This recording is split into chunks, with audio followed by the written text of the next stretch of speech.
Once again, the music for this show is amazing and incredibly fitting. I'm not kidding. The pills. Now! I told you, I'm on a system now. I'm not doing drugs. Portraying all of the thoughts and memories he's reminded of now that he's officially home, it is accurately overwhelming. God damn. And then they serve him honeydew. Disgusting shit. Cold yoga sounds like a great way to snap all of your muscles right in half. But what's more shocking is that goat yoga is not really a joke or a pun, it's a very real practice. Also, this poster about a man trying desperately to get rid of his books gave me a nice chuckle. Like things that are obsolete. Sharona? Seeing Sharona in person was absolutely insane after so much mysterious buildup since season 1. If I take the fall for this whole show's over. And that means everything I did was for nothing. What you did? To Herb, I mean, what I did to save the show. Bojack latching onto the show to try and make up for his guilt with Herb, though it obviously never will. It was yours! Mine, yours, what difference does it make who brought this particular vodka? And it's sad to see how easily Bojack deflects responsibility, but important for this episode and his display of growth later on. Would you like to share? I'm sorry, I don't know who you are. This is anonymous. Bojack Horseman? Who's that? This is accurate and, I imagine, sucks hard. Seems pretty unimportant in light of what you've been dealing with. What I'm dealing with? Your psychiatrist said you're depressed. Guy being supportive and wanting to stay near Diane to be able to help her. Yeah, I've been a little depressed, but I'm not, like, depressed. I don't have depression. Diane diminishing her diagnosis is so real, I did the literal exact same thing. Nice visual clues about the cigarettes before Guy actually says it. My best stuff comes out when I hate myself. What stuff? No stuff is coming out. And I also like that Guy doesn't accept Diane's justification for her depressive tendencies, correctly pointing out that it is doing the opposite of helping her right. I'd feel better if you just tried the medication your doctor prescribed. And the way he suggests the medication is incredibly healthy as well. He talks about his feelings. I would feel better if you just tried what you were prescribed. No force behind it, no blame, just stating what he's feeling for healthy conversation and reflection with his partner. They put me on Prozac in college, and I was so calm and boring, I didn't even want a live journal. This joke, portraying live journaling as a symptom of depression. And then Dawson's Creek got bad because there was no one to speak truth to power. Dawson's Creek did not get bad. It sucks. It made me break out. I gained weight. Great setups for the end of the episode showing some of the results of Diane taking antidepressants. Don't fall for one of those models. I'm a one-woman man. If that woman happens to be a turtle in a two-piece, that's just destiny. You're the most beautiful person in the world to me. You know that, right? He's so cute! The Starbucks cup name joke going strong with Peaches Carpenter and Leggy. Leggy. Generous, but you're making up the projected loss by excising office birthday cakes. That's unacceptable. Everybody hates office parties. Everyone hates the mysterious dried fruit cubes and trail mix, but we still eat them after the other nuts and seeds are gone. I love Judah and PC's chemistry in this scene. They're on opposite sides, but it's also clear they're having fun with this and don't want it to end. Right, Lenny? Sure, I'm green.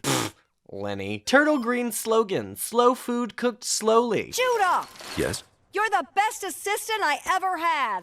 You don't need ever in that sentence. It's implied. Perfect goodbye line, although thank goodness he comes back later this episode. The birthday dad billboard. Can't be at my house. Just reminds me of what an asshole I've been. Makes sense. Your house reminds me of what an asshole you've been too. This is a tough line, but delivered in a very Todd way. It's also completely fair. Look at this busted photo. It's from over a year ago. Hype man for babies. You've really taken to this nanny thing, huh? I love it. It's so nice to see Todd find something he's genuinely passionate about. She was talking about how every day she wakes up in a different place. I thought, that sounds perfect. Every city, a clean slate. It makes sense that Bojack would want to avoid all the negativity that his house brings by traveling, leaving his old self behind, in a sense. Miami, Florida, Fort Worth, Texas, Pittsburgh, Pennsylvania, Ottawa, Ontario, Salt Lake City, Utah, San Jose, California, Vancouver, British Columbia, Philadelphia, that's a young female horse, Pennsylvania, Nashville, Tennessee, Fort Lauderdale, Florida, Albuquerque, New Mexico, Calgary, Alberta, Baltimore, Maryland, and Seattle, Washington. Holy shit, writers. You really went all out on this one gag, didn't you? People who seem happy can actually be the most depressed. Oh no, I seem very happy. I like that they expressed this concept even if Mr. Peanut Butter and Joey Pogo don't really get it and kind of misconstrue it for the entire episode. Also, what the hell are these dispensers for liquid behind them? One of them is just an eyeball. Who is that for? Cinnabunny is a great pun, and I love that it extends all the way through the menu, including just random bunny references. Oh fuck, now I want a Cinnabun. You may suffer from Depression. Mr. Peanut Butter flubbing this line gets me every time. But I love that this ad proves how commercials like these do not work, considering someone who is depressed is watching and didn't even think twice. Really a great commentary on these types of movements and how shallow they tend to be. Me, personal essays. I mean, who am I? Sloane Crosley? Who's Sloane Crosley? Good point. Who's Sloane Crosley? Yeah. Diane not understanding that people will not get her references. What's the point? Of antidepressants? I believe the point is to be anti-depressed. Sure, or you just flip over the nothing, and underneath there's more nothing. This is such an understandable moment. After so many disappointments, things that she thought would complete her, would make her happy, she's starting to believe that nothing will, that she never will be well-adjusted or satisfied with her life. We're probably gonna break up soon anyway. There's only so long before he gets tired of the real me. The real you being... Ta-da! And her equating her depression to her personality is just so realistic. It's so hard to separate the two when you're in the throes of mental illness, and difficult not to believe it's just, quote, who you are, when it's really just the effects of an actual illness that you simply need to get treated. And he said, Bojack, you ruin everything. That's what you are. Oof. And it actually took him saying it out loud for me to realize how stupid that is, even though I believed it for so long.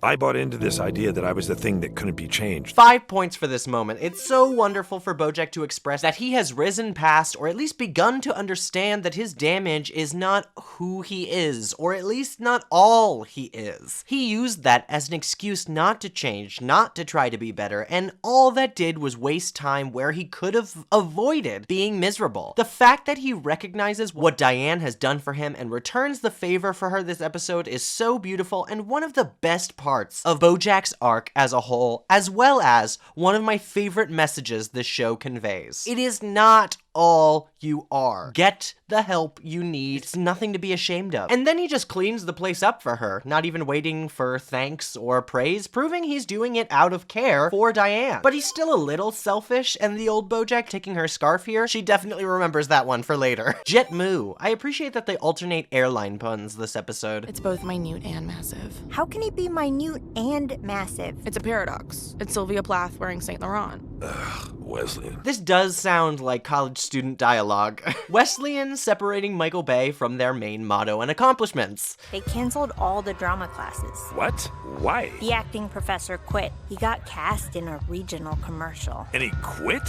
Wow. Great gag about the desperation of actors. You could say sorry. Would it even matter? No, words are meaningless. Yes. I love Bojack's advice not really working for this situation. There isn't a one-size-fits-all solution for everyone's conflict. And also, this was way less severe than the things that you usually apologize for, Bojack. They could eat and live happily in their Cinnabungalow.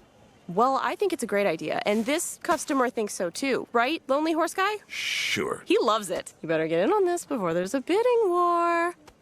No, I'm not dating anyone. Stay on topic, Mom. Smart little drop of information for what happens later. Amelia Earhart flew through the skies until one day she made it to the sun and everybody cheered. The end. Nice callback to Amelia Earhart being Princess Carolyn's childhood role model. She even ends the story much like the movie did when she watched it as a kid.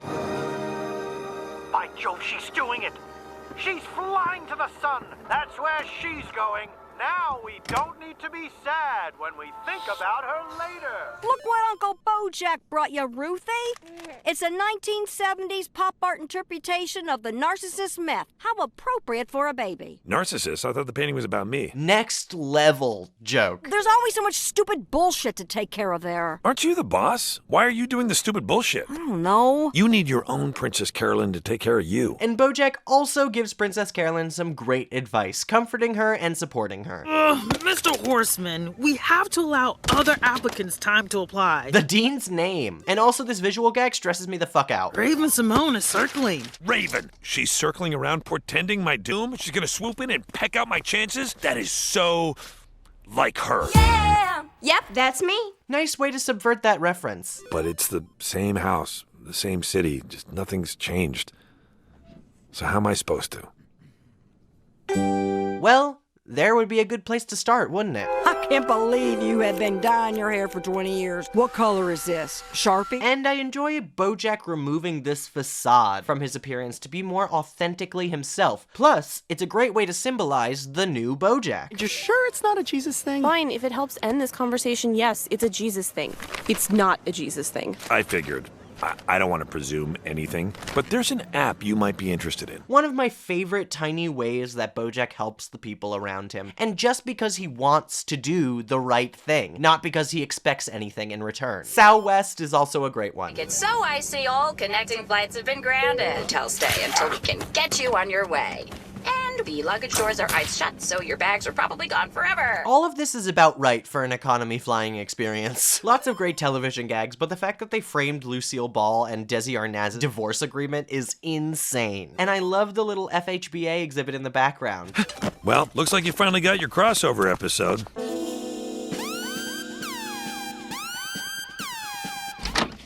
Excuse me, are you Zachary's father? I think our adopted teens go to school together. Yeah! Bojack granting Mr. Peanut Butter's ultimate wish is a level of kindness I never expected from him, and Peanut Butter's excitement is so adorable.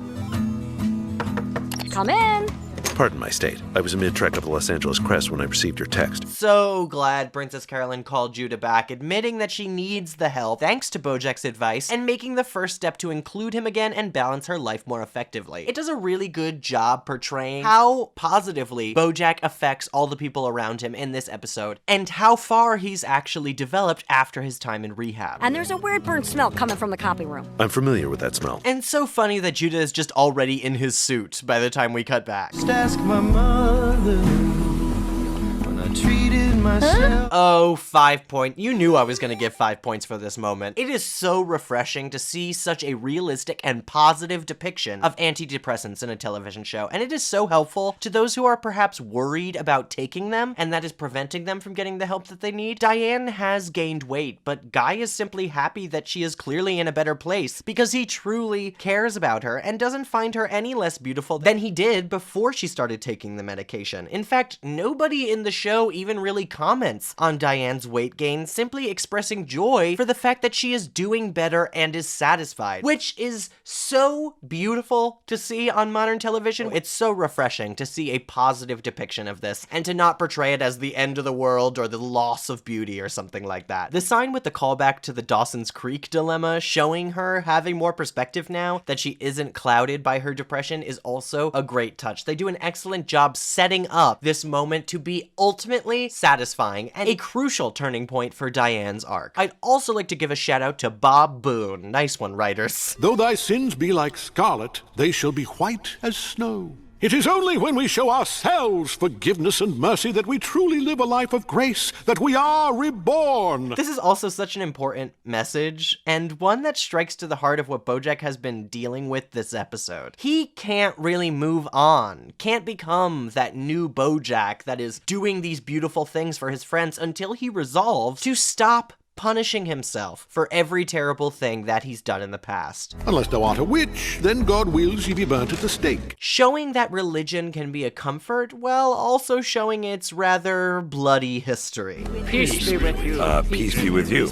Peace be with you. Peace be with you. Peace be with you. Peace be with you. Peace be with you. Nice way to convey how Bojack becomes naturally uncomfortable around horses, as Dr. Champ previously established this season, but how this is actually quite cathartic to show all these horses offering grace and peace to him, and in turn plays into that whole idea of offering grace to himself, because as Dr. Champ said, many horses remind him of himself, and that's why he avoids them, or simultaneously seeks their praise, as with Hollyhock. And it's through this that Bojack is able to be reborn into this new, better version of himself. Not entirely, of course, because that's not how humans work, but symbolically. Take me down easy.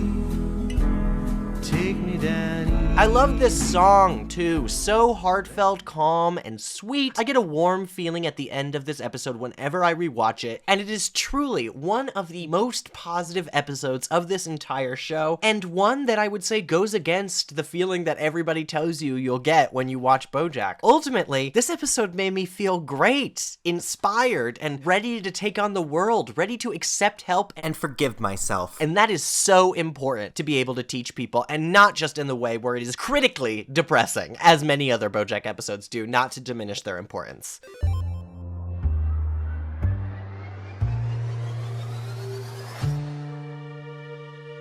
If you enjoyed this video, consider going to patreon.com/PosiTVty. That's PosiTVty. There, you can get all of these videos before they come out on YouTube. Plus, you can tell us exactly what videos you want us to make, and we'll make them right away. And it's just a great way to support us in the process, so please go there if you haven't already. But thank you for watching on here as well. We appreciate all of the support you give us on YouTube, and every bit of engagement matters, so thank you for that, and have a wonderful day.